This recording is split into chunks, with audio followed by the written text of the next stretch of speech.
I'd now like to introduce Dr. Stephen Duckett. Stephen is widely regarded as one of the most influential health system managers and leaders in the Australian health scene over the last 25 or more years. He was a previous Secretary of the Commonwealth Department of Health and Ageing. He's led health systems both within Australia and within Canada. He's an economist by training and an expert in activity-based funding and indeed how we drive accountability for quality in healthcare. So, Stephen. Thanks very much, Rowan. I'd also like to acknowledge the Aboriginal founders of this land and to remind you that that sort of acknowledgement is not just a trite saying. Still, Aboriginal people live much shorter lives than the rest of us. And so we in the health system have got particular responsibilities to ensure our services are culturally acceptable, that we're providing the services that Aboriginal people need. I was asked to talk a bit about what is health reform and how ABF fits into this reform and in a sense where we are up to nationally. I know Brian McCorn is in the audience, a surgeon, so I'll try and speak slower so that he can understand what I have to say. So just a bit about where it came from. This is a slide or a graph, a figure I prepared for the National Health and Hospital Reform Commission a few years ago. And basically on the Reform Commission, we recognised that Australia was lacking in sort of national governance arrangements. There was the Commonwealth Government, the Commonwealth Department of Health and Ageing, and but there were no real national organisations to help us think of Australia as a country rather than a set of 8 states and territories and a national government. And so we recognised the need for overarching roles and responsibilities. We also recognised the need for specific service changes and service elements and for integrating and cross-cutting responsibilities. And these service elements, we recognise the need for reform in prevention and early detection, reform in the primary care system, reform in coordinated care for people with chronic illnesses and so on. And we put it all together in this little simple slide about the sorts of changes necessary in the healthcare system. And of course, you can see that activity-based funding was there, where it says something along the lines of national payment agency with a minimum payment schedule, and that translates into the Independent Hospital Pricing Authority. So that you can see where it fits, so I may as well sit down next now, even though I've got 13 minutes and 6 seconds left. So what did the National Health and Hospitals Reform Commission actually say? Well, it said something along the lines it wanted to have efficient activity-based funding for hospitals using case mix classification.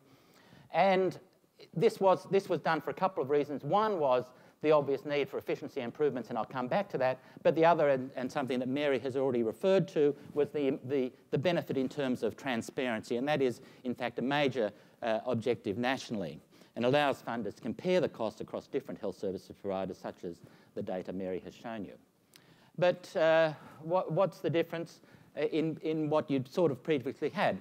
Well, there's an obvious identity in health expenditure, that the total amount of money that's spent in the health system in any population is a multiplication of the number of people, sort of weighted for age and sex and so on, how much they use health services, what sort of health services are the case mix and so on, and a number of services per admission, such as the number of days of stay or the number of pathology tests per admission, and the cost per service, the cost per day of stay, the cost per pathology test and so on.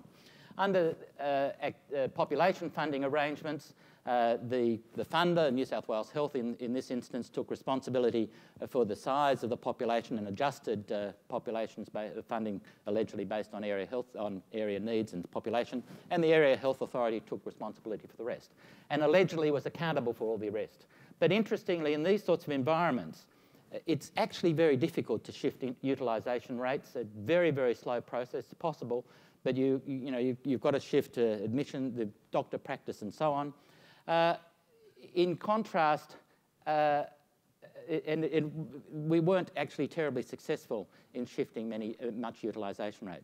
In contrast, activity-based funding shifts the boundaries of responsibilities so that the funder takes responsibility for the utilisation rate variation, essentially, for the population, for the case mix, and sheets very clearly home to the local hospital network or the district or the hospital responsibility for the variation in the cost of service once you're admitted. And of course, there are two groups that have to be explicitly and integrally involved in addressing that. That's the people who essentially drive the services per admission, the days of stay, or the number of pathology tests that are ordered, and the people who are responsible for the efficiency of those pathology tests and so on, generally speaking, dividing it up into clinical and departmental leadership. So what is national health reform? Well, there's a document called the National Health Reform Agreement, which has a number of components, not only about activity-based funding. And it says that the Commonwealth and the states will work in partnership. Partnership is an interesting word. Still a little bit of a work in progress, I think, in Australia in terms of the relationship between the Commonwealth and the states.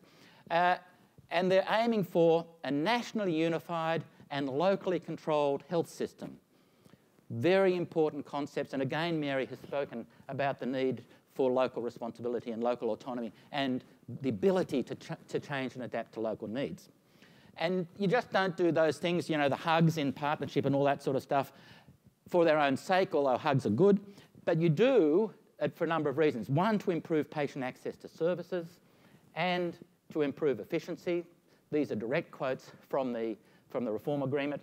Secondly, to ensure the sustainability of funding by increasing the Commonwealth's share, which is going to dramatically change from about 37% now of public hospital funding to about 37.2% over the next 20 years or so. So, you know, a major shift is occurring through an increased contribution to the cost of growth and improved transparency again. But it's not only about hospitals improving standards of clinical care, it's about improving performance reporting, it's about improving accountability, it's about improving local responsiveness, and so on. So the national health reform is across a broad range of things which are supposed to all work together. When you think about how to change health systems, there are a limited number of top-down levers you have. There are bottom-up levers about driving reform through consumer pressure and so on, which I don't want to underestimate. But they're about shifting culture and shifting values, very hard to do, about using financial incentives, about using organisational change and structures and so on, about attempting to change policy through information provision by benchmarking and comparisons, and of course, using rhetoric to change policy as well. It helps, of course, if all these levers are working in the same direction. I've worked in systems where they're not. But in terms of activity-based funding, it's principally in that, I don't think I've got a little thing out here, but the financial incentives is what we're really talking about, shifting behaviour of the system by changing the nature of the financial incentives. From a hospital and local health network perspective, there are two main changes in terms of national agenda, transparency that Mary's spoken about, and changing the incentives. And the change incentives are of two kinds. First, they're in changed incentives on the Commonwealth, and this is actually, I think, particularly important, and particularly important for the long term. Post-2014, the Commonwealth shares in the cost of hospital activity growth. This is the first time this has happened. And so rather than just saying, look, we don't really care, it's up to the states, prior to July 2014, the states bore the full marginal cost of any additional hospital activity in this country. Post-2014, the Commonwealth will share 45% of the cost of growth. And what we're keen to do on the National Health and Hospital Reform Commission was sort of the grit in the oyster theory. That is, if the Commonwealth is exposed to the cost of hospital growth, for the first time it has an incentive to try and improve primary healthcare systems to slow that rate of growth. So although you might say, if you're a primary health advocate, oh, isn't it terrible that all the focus is going to be on hospitals and all the incentive is going to be to increase and for hospitals to increase, it also, for the first time, allows the Department of Health and Ageing to put a business case to Treasury to say, if we invest in prevention, if we invest in primary health care better, then we've got a chance of saving Commonwealth money, not only state money. And this grit in the oyster, this trying to change the system, hopefully for the first time we'll see a pearl emerge from Canberra. So the second type of change is not only changing the efficiency incentives on hospitals, but also on the Commonwealth, but also changing the efficiency incentives on hospitals to actually allow comparison to actually drive some change. And why did this focus on hospital efficiency? First of all, health costs are increasing, especially as a share of public sector spending.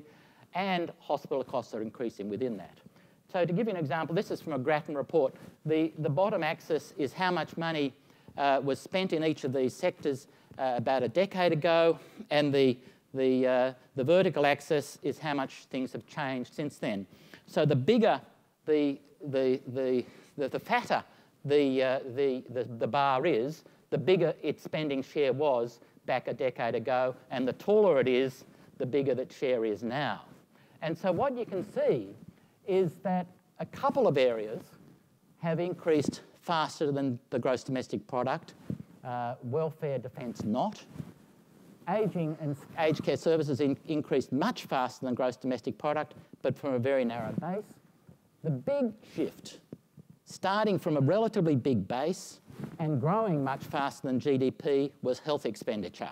That's across all areas. This is Commonwealth putting together Commonwealth budgets and all the state budgets across all areas. So health is one of the fastest growing and biggest areas of government spending over the last couple of decades, and if it continues, it's going to take up 2% more of GDP.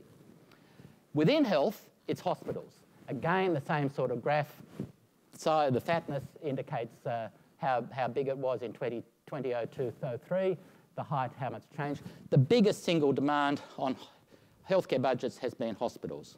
And there's huge variations. This is a slide showing across Australia the significant variation. Each of those little bars is a hospital, and you've got one hospital at the extreme right-hand side at $7,000 on average per weighted separation, another one half that. This one is just for hip replacements. And this is 2010-2011 data. All of the hospitals, about 270 hospitals in this slide. The big heavy black bar is the median, just about $18,000 per hip replacement without comorbidity or complications, and 50% of observations or hospitals are within the box. If you look at, say, the seven biggest, the hospitals in Australia, the 7 hospitals in Australia which do most hip replacement, a few of them, again, are sitting around that same price, $18,000 to $20,000 per case. A couple of them are almost half of that. No, not almost half. A couple of them about $10,000 or $12,000 per case. Huge variations in hospital efficiency and not related to size. So we've got activity-based funding working on the financial incentives. There's going to be increased funding from the Commonwealth in 2014.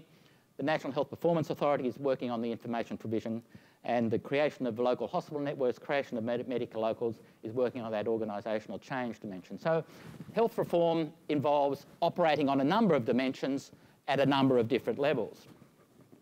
So what actually does the Independent Hospital Pricing Authority do? How is it going to change? One of its roles is to determine the national efficient price, and it does that every year. This year and next year, it doesn't actually change the way, the amount of money that flows to states, it just changed the way it's described. There are a couple of transition years. This year we're in is a transition year where the Independent Hospital Pricing Authority determines the prices for inpatients, outpatients, emergency department. Next year, more activities are going to have pricing. The Independent Hospital Pricing Authority still hasn't worked out the best way of describing mental health care in the long term, and that's a work in progress. They've worked out, as Mary said, what they're doing on efficient costs for smaller hospitals. 2014-15 is the first change year, and that will be a significant impact across the system. So what is happening, or where are we at with national health reform? And this is just focusing on the activity-based funding. Well, the system architecture is in place, that national level architecture of the Independent Hospital Pricing Authority and the National Health Performance Authority. The local architecture is by and large in place with the new networks in all the states and so on. 2013, I expect to see there will be more progress on work on determining the classifications, getting AN SNAP finalised, working out what to do about mental health, possibly doing a costing study in mental health nationally. Question mark, have the hospitals been able to adopt, have the local hospital networks been able to adapt and make sure they've got the management capacity to work in the new system rather than the old shades of grey system that Mary showed you where different skills are necessary? Have local clinical engagement strategies been appropriately developed? Are they all in place? Because with an activity-based funding environment, you need to have both the clinicians and the managers talking together and working together to address the issues on that right side of that spectrum I showed about cost per day and days per stay. And 2014-15, obviously the additional Commonwealth funds will flow, and hopefully there won't be the question marks that I've put on the 2013 about management competencies and local engagement strategies. Thank you very much.